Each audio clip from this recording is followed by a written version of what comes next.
पहले भी मैं तुझसे मिला हूं।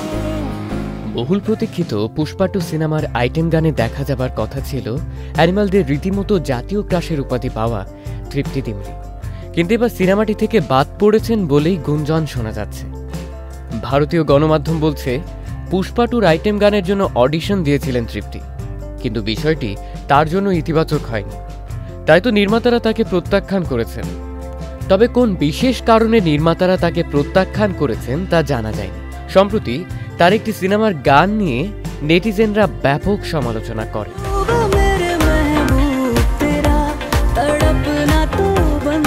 2021 সালে মুক্তিপ্রাপ্ত পুষ্পা দ্য রাইস সিনেমার আইটেম গান ও আন্তর্ভাতে নজর কেড়েছিলেন সামান্থা রুথ প্রভু, যে গানটি সেই বছর সেরার শীর্ষে ছিল।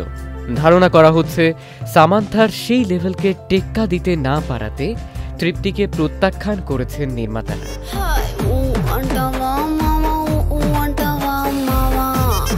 তবে নতুন করে আইটেম গানে কে চুক্তিবদ্ধ হচ্ছেন সে বিষয়ে এখনই কিছু জানা যায়।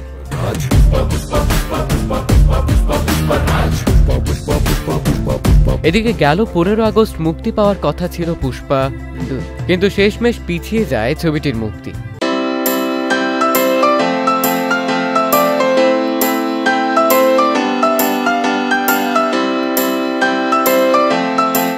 এরপর মুক্তির নতুন তারিখ ঘোষণা করা হয় 6 ডিসেম্বর। নতুন করে মুক্তি পিছিয়ে দেওয়ার কারণ হিসেবে জানা যায় এখনো শেষ হয়নি পুষ্পা 2 এর শুটিং, তাছাড়া পোস্ট প্রোডাকশনের কাজও বাকি রয়েছে। সুকুমার পরিচালিত পুষ্পা সিনেমার প্রথম পার্ট ব্যবসায়িকভাবে সফল হয়েছিল। বিশ্বব্যাপী সিনেমাটি আয় করেছিল 350 কোটি রুপি। শুধু হিন্দি ভার্সনেই সিনেমাটি আয় করেছিল 100 কোটি রুপি।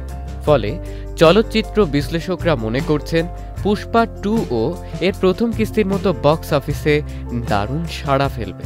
পুষ্পা 2 সিনেমায় জুটি বেঁধে পর্দায় হাজির হবেন আল্লু অর্জুন, রশ্মিকা মান্দানা। প্রথমটির চেয়ে দ্বিতীয় সিনেমাটি আরও বেশি চমকপ্রদ হবে বলে আশ্বাস দিয়েছেন নির্মাতারা। সেই সঙ্গে ছবিটির বাজেটও থাকছে প্রথম কিস্তির তুলনায় দ্বিগুণ। Sajid Asmain, channel I.